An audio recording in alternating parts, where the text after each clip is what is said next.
when you're building a category, you need to make sure that there is a category that's validated by analysts and directory sites and things like that. But also you want to have a lot of traction in terms of thought leadership. Like, why is this the category? What are the unique kind of value propositions of this particular thing?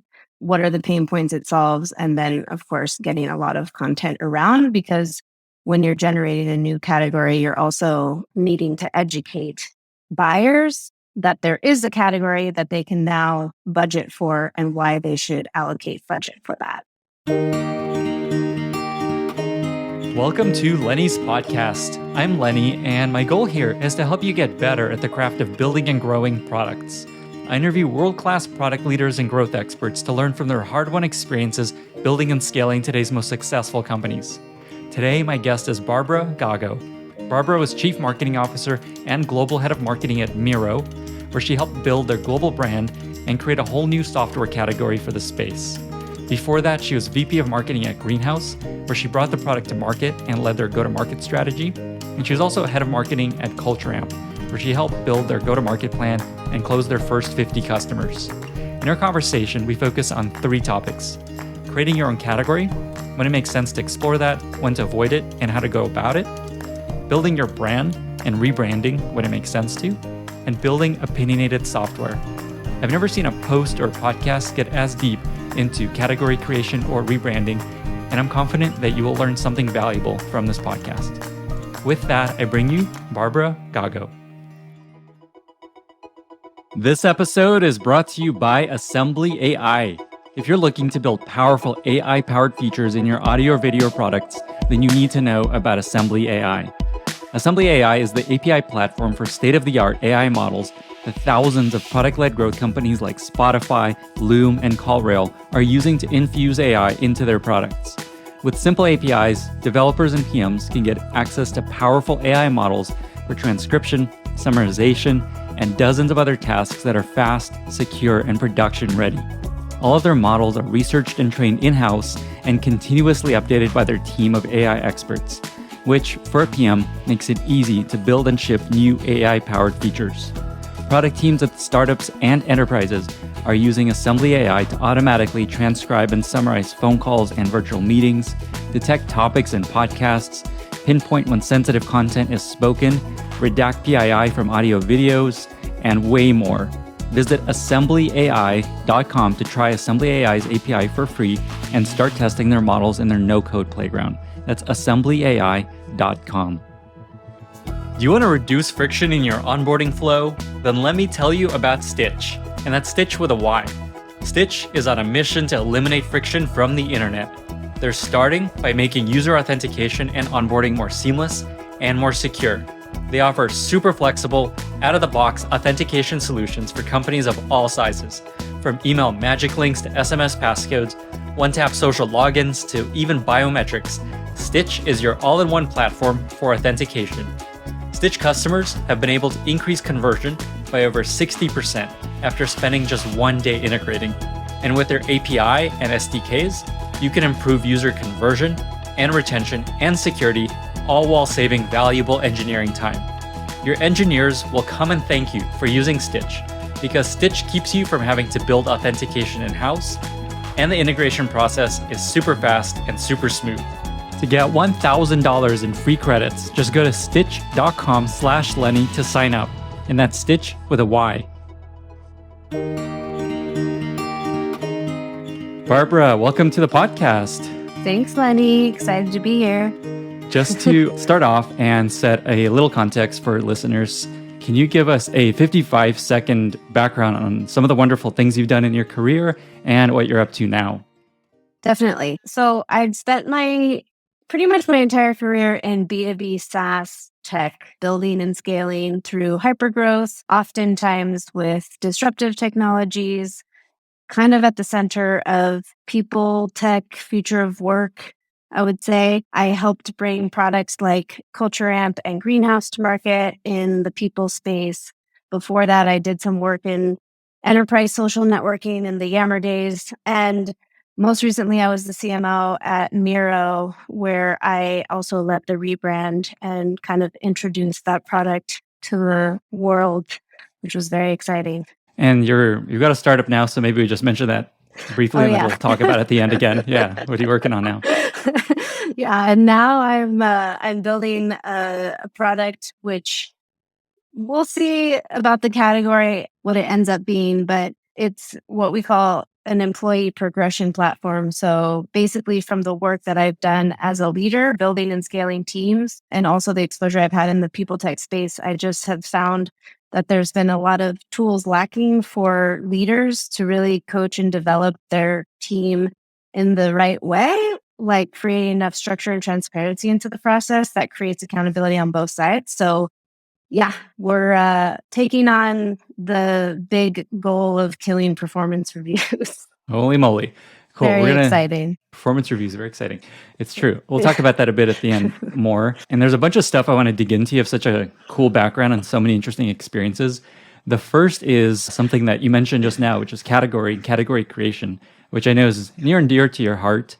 And I was reading a bit about your background, and I learned that at Miro, you invented this category that's now called visual collaboration. And at Culture Amp, I think you helped lead the creation of this category, employee experience. I imagine at Greenhouse, you did something similar. And I know startups are often trying to decide, should I create my own category? Should I try to win in an existing category? And so I want to spend some time talking through your experience there. And so the first question is just, say at Miro or Greenhouse, can you just talk through your thought process of trying to decide, should we invent a whole new category that we're going to win, or should we just try to win an existing category? And how did that go?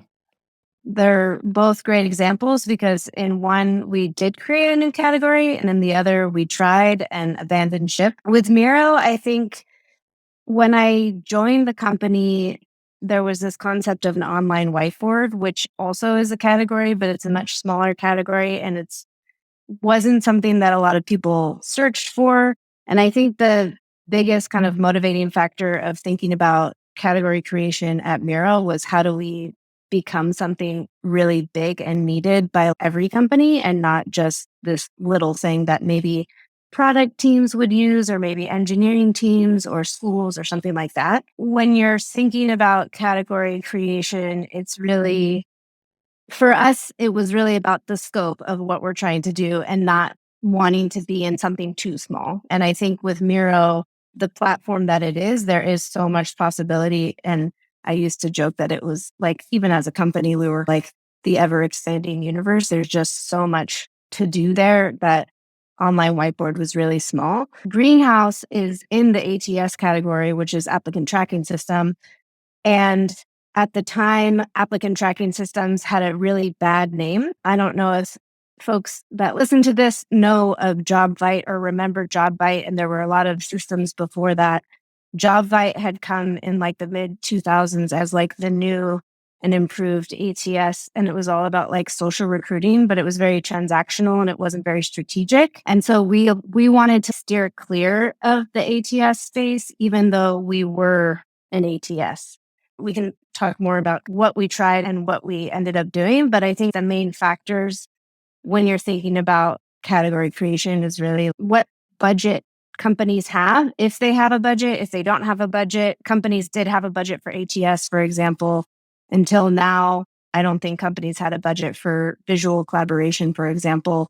What's the language and the words that people use to describe their pain points and their situation, the things that they need? And then is there competition? And sometimes competition, you would think like, oh, we want to not have competition, so let's build a new category. But ultimately, you're not building a category until there is competition. Like, it's not officially actually a category until there's more companies that do that.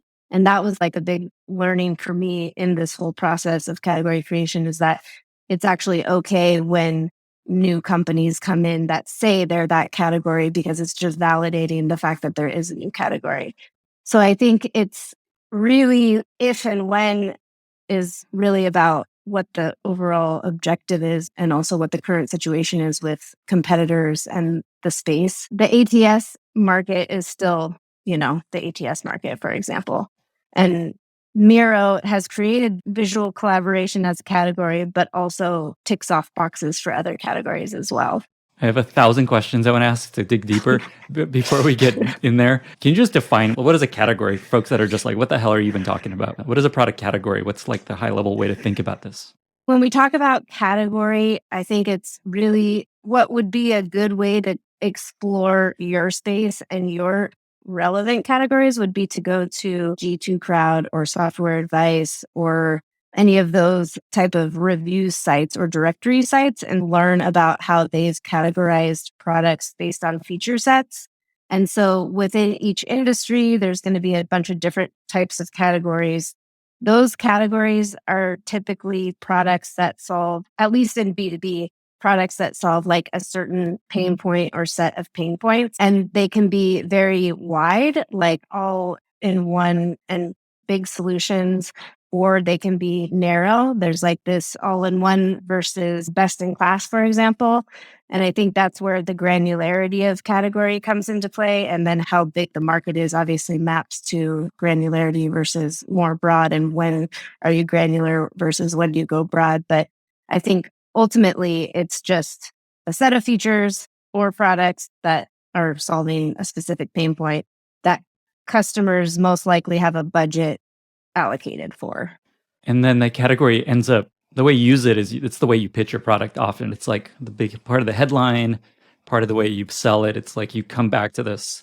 We're the leader in visual collaboration, for example. That's how it's like practically ends up being used. Exactly. It's interesting because I would say that if you're building a category as well, you can sometimes be selling into a category while you're still building the appetite for a different category, which is kind of a nuance, which is all about like, where's the budget and how do customers describe their pain points?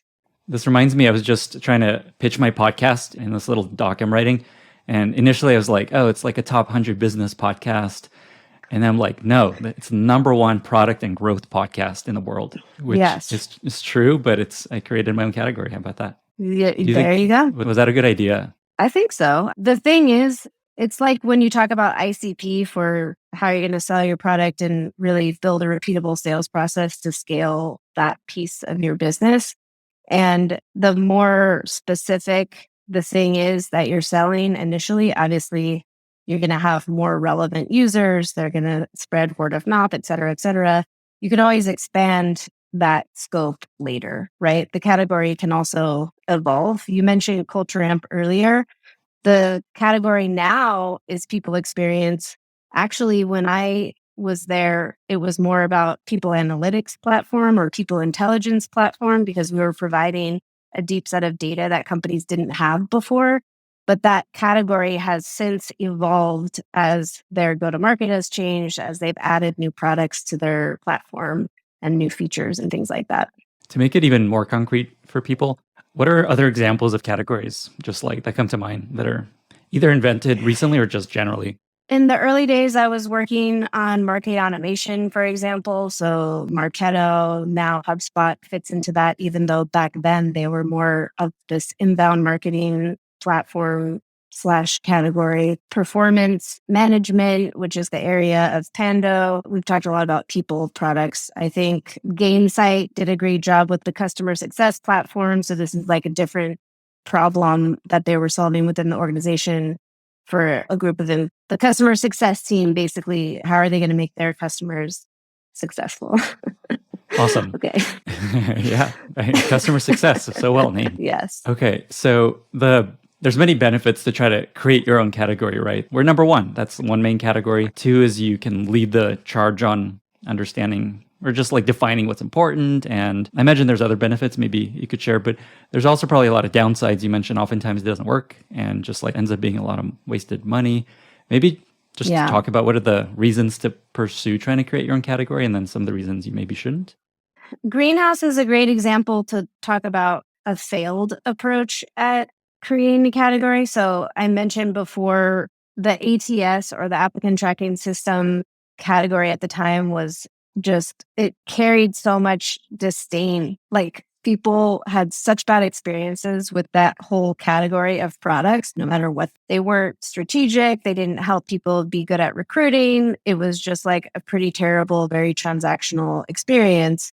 And I came in and was like, okay, let's reposition ourselves. We're going to create a new category. We tried several things. One of the main things that we zeroed in on was recruiting optimization platform. And it was really like, we are doing that. Like, we're helping companies really structure the process, identify where they have gaps, where people are falling through the cracks, where they're flying through the process, and really tweak and iterate it and improve it. And we spent time getting content out there, talking to press about it, positioning it in this way. And ultimately, at the end of the day, like, the budget that customers had and the way that customers talked about what we did, no matter what we called it, was applicant tracking. So it didn't really make sense to continue to go against the grain of, no, we're going to be this new thing, or we're going to call it this, if everybody, even seeing the value and seeing the differentiation of our platform to others, still called it an ATS. We abandoned that process, but I think the main thing that we understood then was, instead of spending the time and money to build a new category, we were going to spend the time and money to elevate the value of this category. So rather than changing the category to something else, which we could value at whatever it was, we were just going to spend all of our resources to make this whole category much more valuable to the users, to companies. And that really was, along with what Culture was doing at the time in the same space, what kind of set off this whole trajectory of like really good, strong people practices and people organizations that were really doing cool stuff on the recruiting side as well as employee engagement. You mentioned a few components of when it makes sense to come up with a category. One is there's budget already against it. Two is people use the words associated with that category. I imagine with Miro and this idea of, what was it, visual collaboration, there wasn't like budget for that yet, right? So how does that work? That is more of the vision piece, I would say.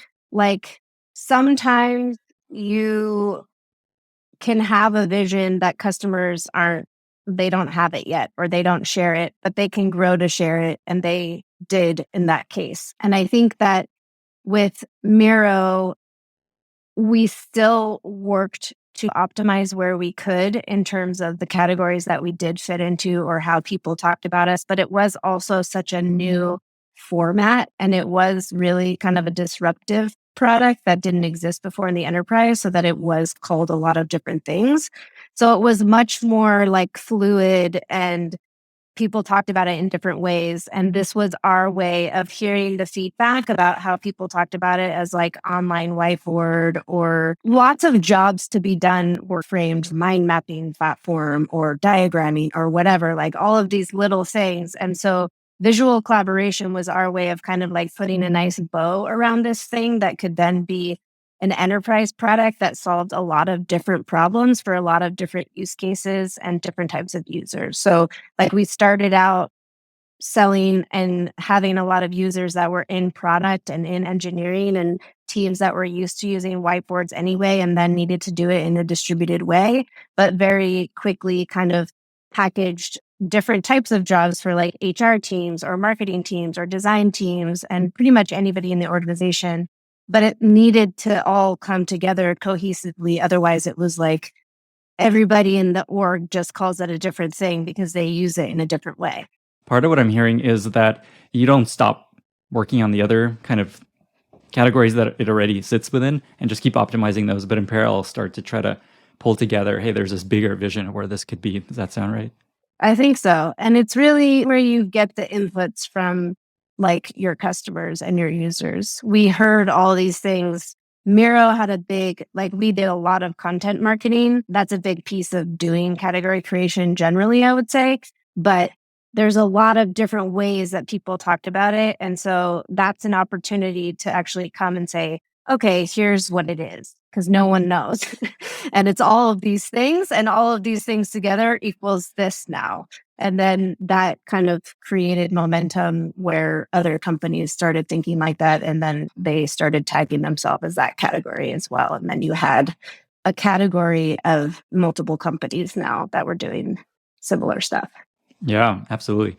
How do you know when it's probably a bad idea to try to create your own category? The sooner the better if you're going to try and fail and iterate. I think if you already are well established, I don't think category creation is really a meaningful effort if, you already have, it's not going to be necessarily a way to just all of a sudden generate new business by creating a new category once you've already kind of gone far enough down the path. I think that if you're not getting, like with the greenhouse situation, as much as we use this other language and it did get picked up a bit in terms of context that people would use to talk about greenhouse, it really just wasn't sticking. And so I think it's good to try things and also abandon them. And that's okay. Like you can always sit back into the category. If you really don't fit into any other category, then you probably do need to figure out what the category is and package that. And that's going to be done mostly by continuing to talk to customers and listening to how they talk about things. And it all comes from what you hear from them ultimately and what will resonate. So I think, yeah, if you're already established, if you really aren't differentiated from other categories in your space, then you probably are in that category. And doing category creation is a lot of work that is not going to be fruitful if you're pretty squarely in something already. And then if you really aren't, but you need to figure it out, you're just going to have to keep iterating until you figure out what makes sense to your customers.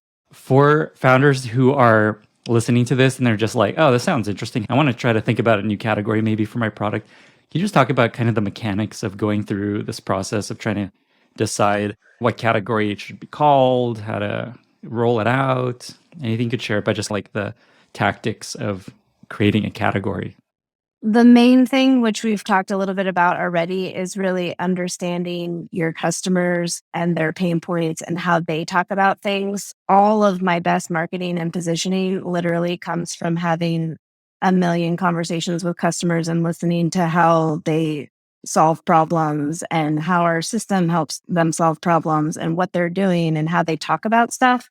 So I think that's step one, is really understanding who those buyers are, how they talk about the product, what's the unique differentiator and selling points. One thing that's really important in category creation as well is actually like PR. You need to get this category and positioning out there at a high level in order to test it out and see if it makes sense and if it's resonating. And then the other piece is really those directory sites, which the analysts like Gartner and Forrester and all these guys, at least in B2B and enterprise, they really shape for customers what the categories are. And you need to build relationships with them. You need to work with them to create your category as well. So with the visual collaboration, for example, we weren't ranking, we weren't categorized in visual collaboration on G2 Crowd.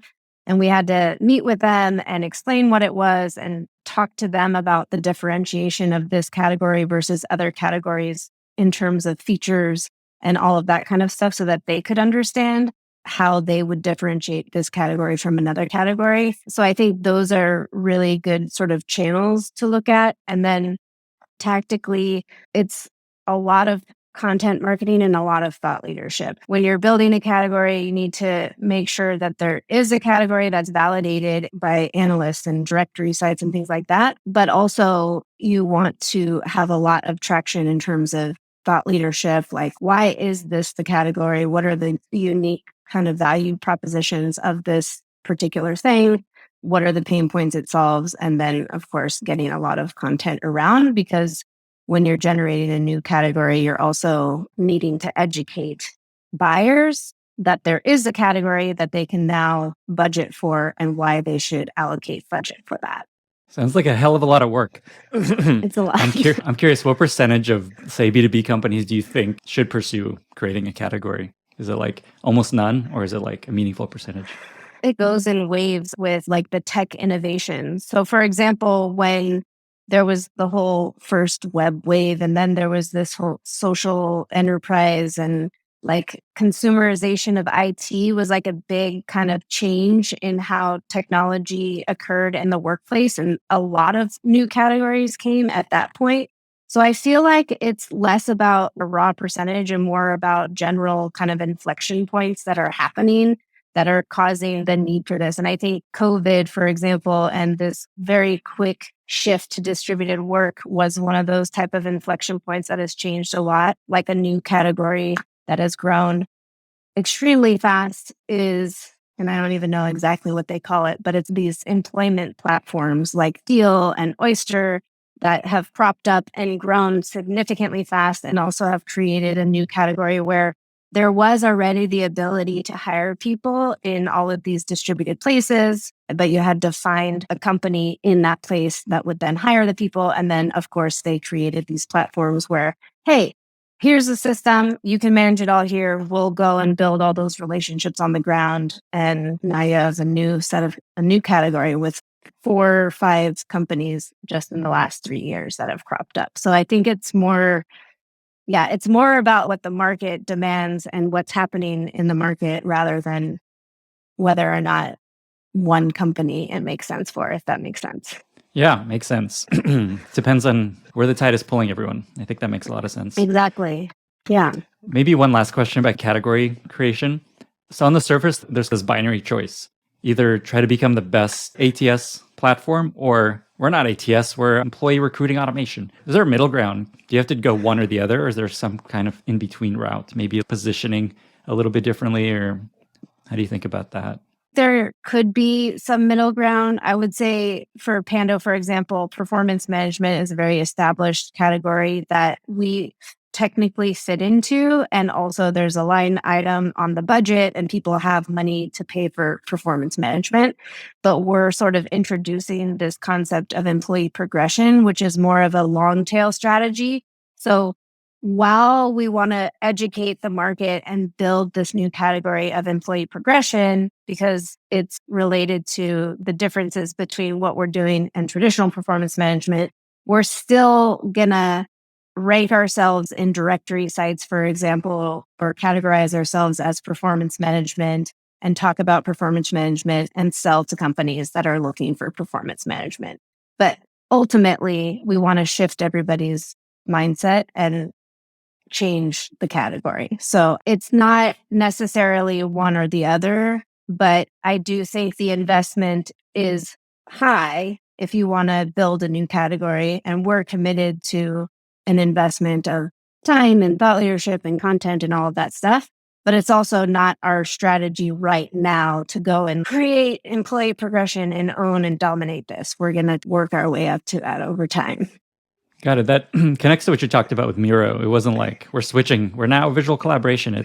We're still whiteboards. We're the best whiteboarding tool, but let's also start building this brand of visual collaboration so that people start to learn. Exactly. And I think it's like a bottoms up mentality, much like our business model was there, because with marketing automation, it wasn't a progressive kind of build up. It was marketing automation. Like that's what the category was. And we just had to, I was working for a company that was doing marketing automation. There was like Eloqua and Marketo and several others. And we all were just like telling everybody, educating the market on what that was. And that was very top down.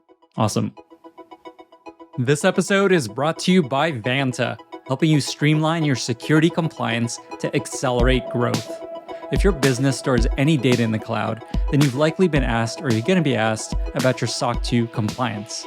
SOC 2 is a way to prove your company is taking proper security measures to protect customer data and builds trust with customers and partners, especially those with serious security requirements. Also, if you want to sell to the enterprise, proving security is essential. SOC 2 can either open the door for bigger and better deals, or it can put your business on hold. If you don't have a SOC 2, there's a good chance you won't even get a seat at the table. But getting a SOC 2 report can be a huge burden, especially for startups. It's time-consuming, tedious, and expensive. Enter Vanta. Over 3,000 fast-growing companies use Vanta to automate up to 90% of the work involved with SOC 2. Vanta can get you ready for security audits in weeks instead of months, less than a third of the time that it usually takes. For a limited time, Lenny's podcast listeners get $1,000 off Vanta. Just go to vanta.com/Lenny. That's VANTA.com/Lenny to learn more and to claim your discount. Get started today. I know another area that you spend a lot of time thinking about and you've done a lot of work around is branding, rebranding even, and just go to market in general. I know at Miro, Yeah. you led the charge on rebranding Miro. It used to be called, I think, Real-Time Board with two capital Yes. letters and no space. Yeah. And with Greenhouse, you basically led the go-to-market plan. And so I want to spend a little time here, I guess, just around rebranding. So Miro is a rebrand. How do you know it's time to rebrand your product and it's worth investing there? Real-time board was interesting. I almost didn't join because it was called Real-Time Board. Honestly, I was like, oh my God, Amazing. this is so literable.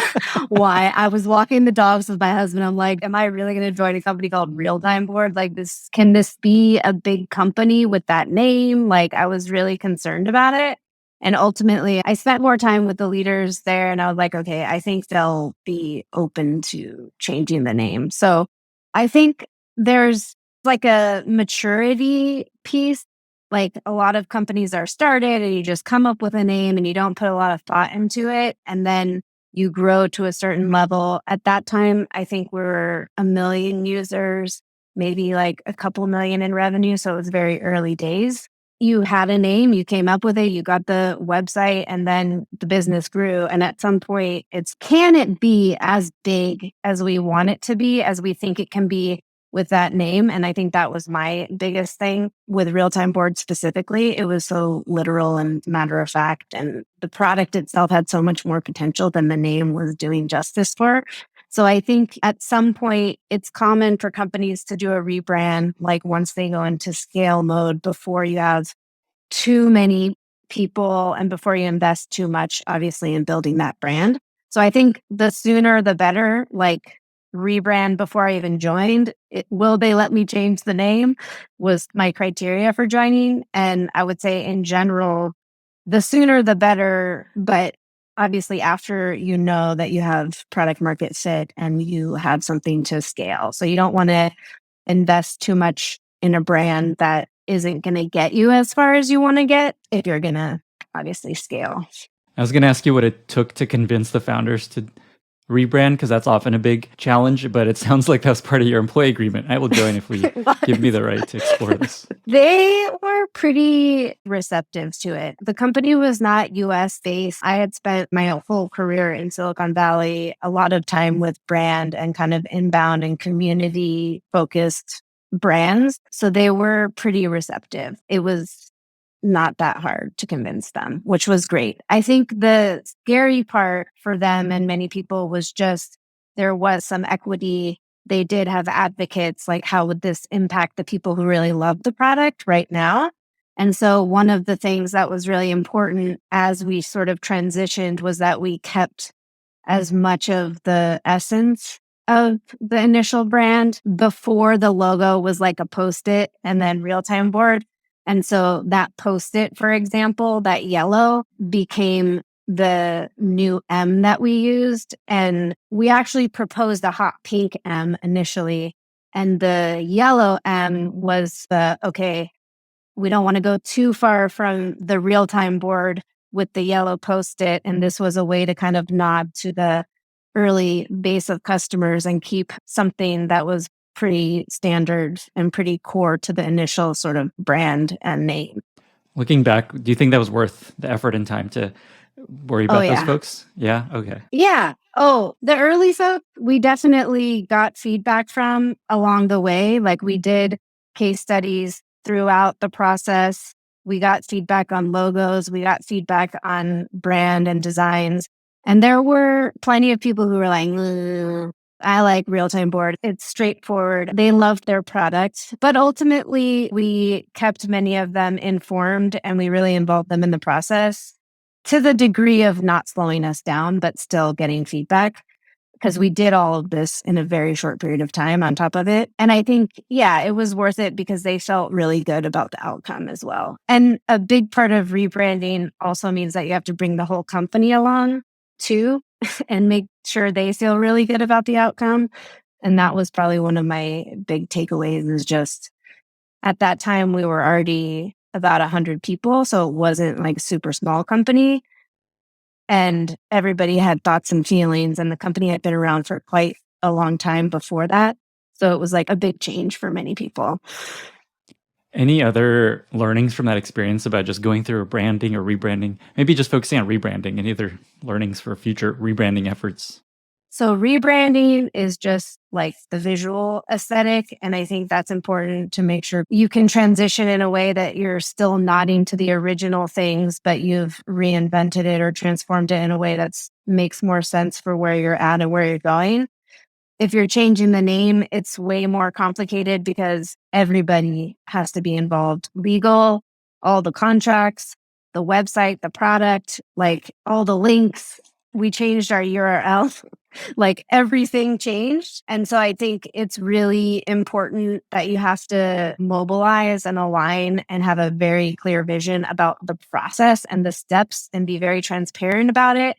I think a lot of times marketing teams just go and do their thing and come back and it's like, here we go. With the rebrand at Miro, it was very much like rebrand as a product approach. It was a very much a product development process with sprint teams and agile coming back, and you had owners for different parts of things and all reporting back. And it really required everybody in some way to be involved. As I mentioned, we did it in a very condensed period of time. I think we kicked off the naming process in end of October, and we launched publicly at South by Southwest with a fully three-dimensional booth in March. So it was like very short to get a name. And then once we had the name, to do all the actual brand. And then not only that, but produce an entire booth and event collateral and all of that stuff. So I think mobilizing, having a really strong, clear process, and delegating and letting go, and in the marketing role, not trying to own everything. Like it has to be owned by everybody else because you need sales decks and it's just everything. I think there's also like luck involved with any success and also in rebrands because a million things could go wrong. We got our domain name changed to Miro.com. I think it was like 48 hours before the event. Like all the material had been printed with the new URL. Like we had to just make a leap of faith. Super stressful, but thankfully we had luck on our side. But ultimately, team, process, clear structure, transparent for everybody, getting feedback from customers and making sure stakeholders feel like they're involved. I think ultimately it's really powerful way to create defensibility for a product and a brand in the market. But it's also a lot of work related to category creation. I was just going to say that. It sounds like everything you do is just a hell of a lot of work. No rest for the weary. It's fun. I love work. Me too. I always joke that I work for a workaholic, which is myself. Yeah, I do. I know. I mean, I just love it. So I get into this stuff. And I think, rebranding and category creation and brand in general, I think, what our goal with Miro was to create, there's this concept of like a love mark rather than a trademark. It's like, how do you build a brand? I think Airbnb has done a great job with that as well. But like, how do you build a brand that people really love and feel committed to and invested in? And that you have to put a lot of thought into it and it needs to be authentic for it to really work. But if it does, it's super, super powerful. Yeah, I was there during the Airbnb rebrand. It took, I think, a year and a half for them from start to finish to get to something they were really excited about, ready to launch. And there's also actually a similar story to the domain story you shared with the font. I don't know how much I can share, but they didn't have the right to use the font until the last day or something. And it was a close call. Yeah, but you have to just it's going to happen. There's some blind fate. Right. Helps close it. Like, we're launching. I wanted to talk about just branding in general. You've worked on such great, big, successful brands and you've helped craft these brands. And I'm just curious what advice you have around just building a brand, a lasting brand, a global brand. What's important when you think about creating a brand for your startup? I think it's something that companies should think about as early as possible and have it not be an afterthought. The product and the brand are the main things that will get customers and keep them and also keep them loyal and engaged. So I think you have to have both. You can't have one or the other. Like you could have a great brand and if the product sucks, there's only so far a brand can go. And you also can have a great product and maybe not that thoughtful of a brand, but what I've found is that the more the brand is interchangeable with the people at the company and the company itself, the stronger it is, the more authentic it is. Like when you talk about Google, you also talk about its people, like they're one and the same Googlers. And a lot of companies have that same approach. And I think with Miro, we definitely incorporate our values into the brand. Our whole mission was to help companies build the next big thing. Like, this is what we want to do. We want to be the platform that helps companies build the next big thing. We also had to be a big thing. Like, we need to show what big things are. And so your company values, for example, can shape how big and how deep you go with your brand, how authentic it is to the experiences that people have, because ultimately values play a big part, because values are foundational to how people behave at the organization, how they work together, how they work with one another, how they work with customers, how they talk to customers. The best way to kind of incorporate your brand and how people are interacting with people that you are selling to, customers or whoever, partners, is to have those values incorporated, because then it's every touch point isn't something that you have to like train people. Okay, these are all the touch points and this is how the brand needs to manifest. It already will, because it's part of the DNA of the company. So I think really integrating the values can help with that. And also, of course, make the brand itself human and authentic and something that people really feel emotional connection to. What's an example of value informing the brand or change or helping you make a different decision, maybe at Miro or Cultramp or Greenhouse, to make that a little more concrete? Authenticity as a value, candor as a value, thoughtfulness as a value. If you have a value around like a bias for action or something like that, these things can translate to how the brand manifests in terms of the language that's used, the colors, the objects. With Miro, for example, we had each character of the word Miro in a different shape, and each shape had different characteristics, and those were kind of tied back to different values. So they each kind of represented something different. What's an example of that? Like, what were Miro's values while we're diving into there? One of them was around agility. And so one, I don't remember which letter it was, maybe the I. It's like it was shaped like wiggly. And then we also had a visual manifestation of it. So they all behaved differently. So they all had their own kind of behavior.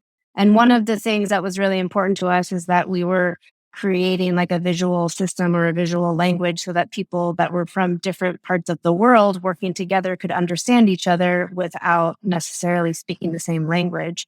And so this was a way to invoke this connection of different perspectives and different languages in a way that kind of got all pulled together.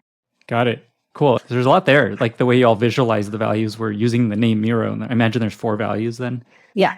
And then agility as a value informed the product needs to be agile, make sure people can be flexible in how they use it.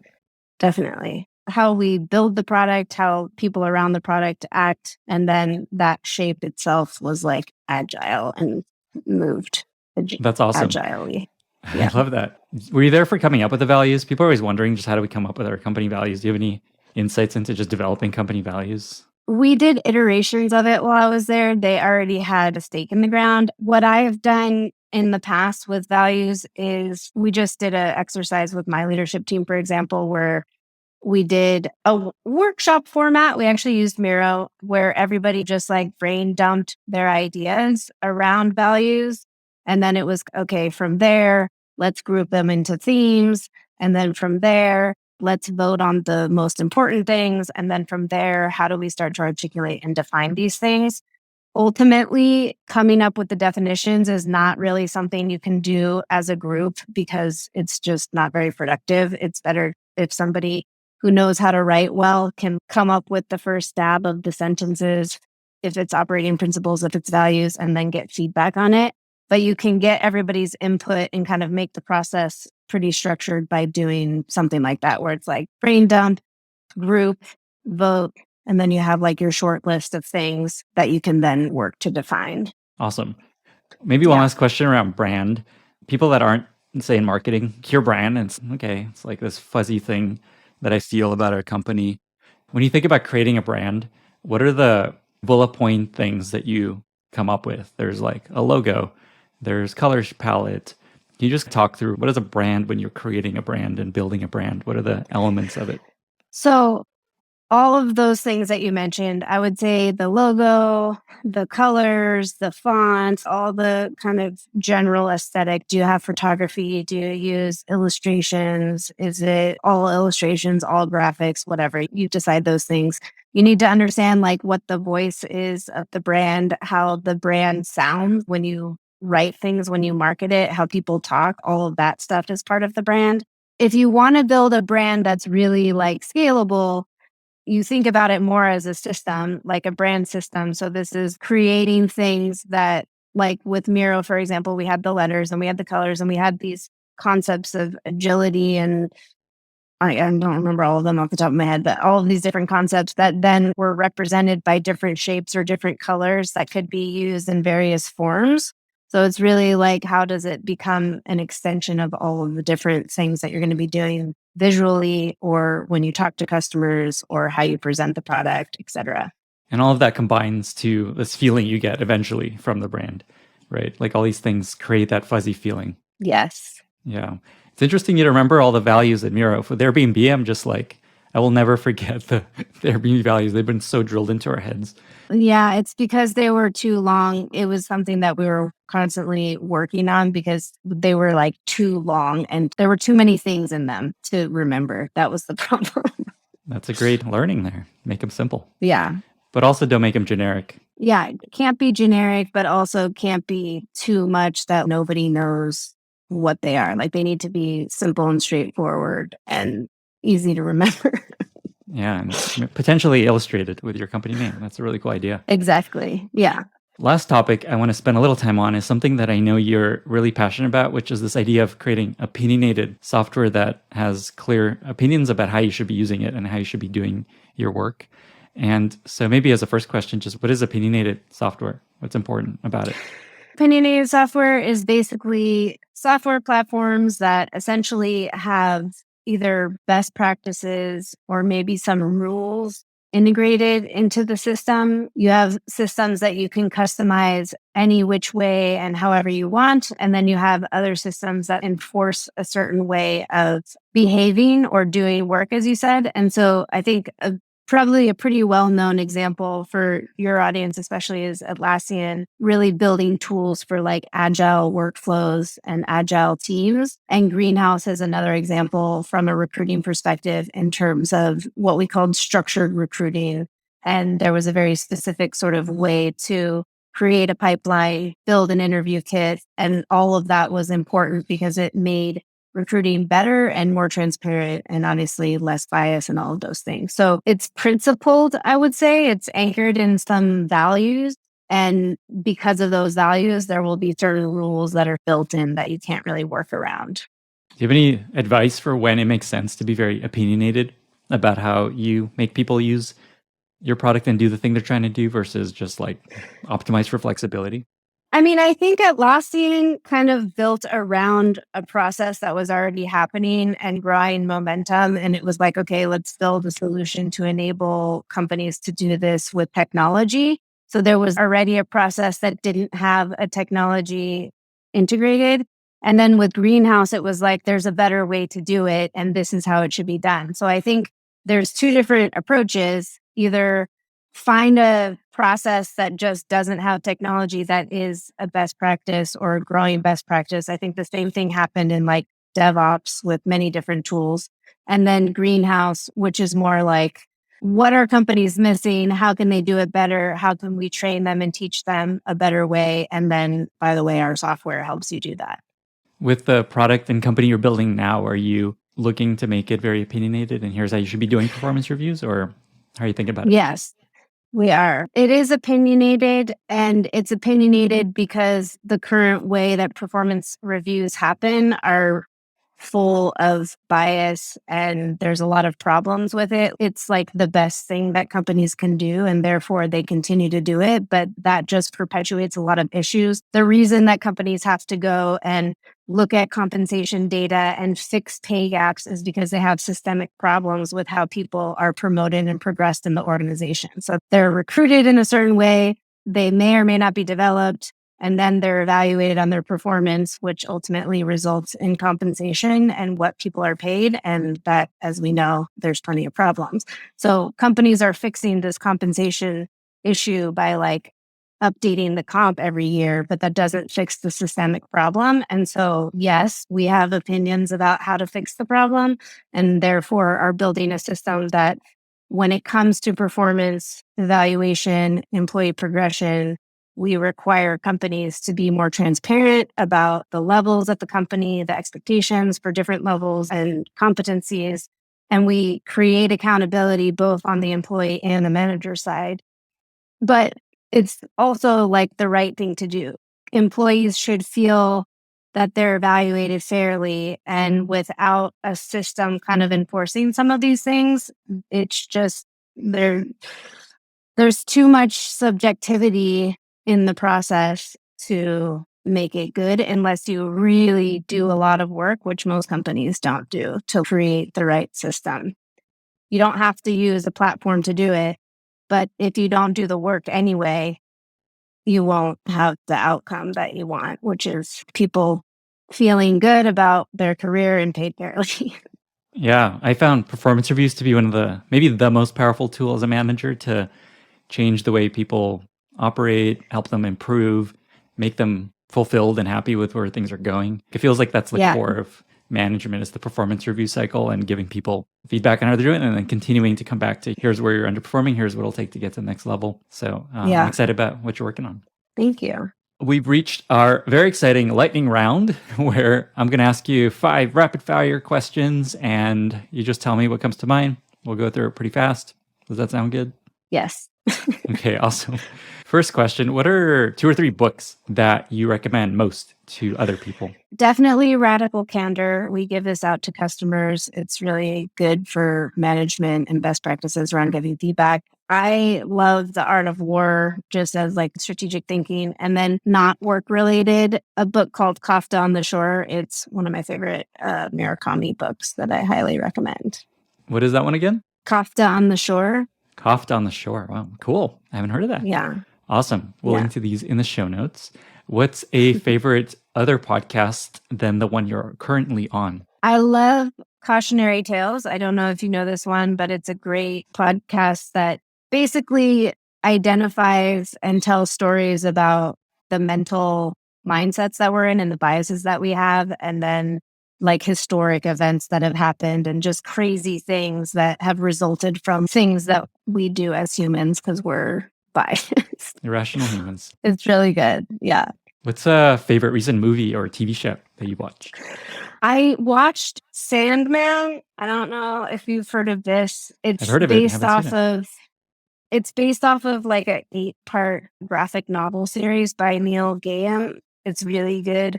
The TV version of it isn't exactly about the books, but it's about the characters. And I feel like the way that they portrayed the characters was really interesting and super diverse. It's a great show. Awesome. That's more +1 for that show. What's a favorite interview question that you like to ask when you're interviewing people? Everybody hates it, but I like asking like what someone's top 10 accomplishments are. They hate it because it's like, oh God. Ugh. But it's really interesting to understand the level of quantitative versus qualitative in their accomplishments, like what they value. And also, if it's I ran 100 miles or I have a great family, whatever it is. It's really interesting to kind of get to know somebody and also what they value.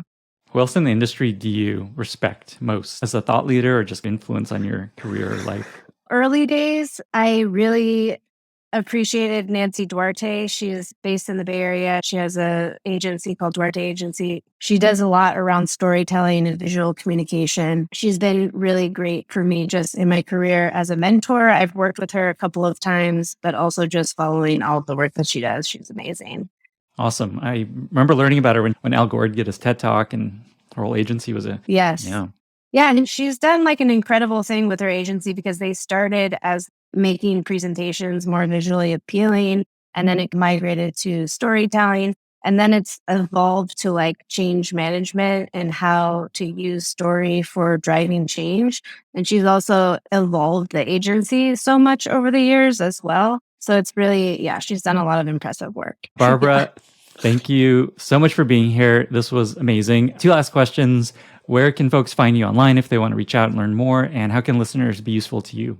LinkedIn is probably the easiest place to find me /Barbra Gago. And for me, we're building a product in employee progression. So anybody who wants to share their stories or feedback or insights around their experiences there, or if they're interested in getting product feedback, we're really interested in like actual user feedback, even though we're selling to HR teams. And what's the URL? Pando.com. Awesome. Barbra, thank you for being here. Thank you so much, Lenny. Thank you so much for listening. If you found this valuable, you can subscribe to the show on Apple Podcasts, Spotify, or your favorite podcast app. Also, please consider giving us a rating or leaving a review, as that really helps other listeners find the podcast. You can find all past episodes or learn more about the show at lennyspodcast.com. See you in the next episode.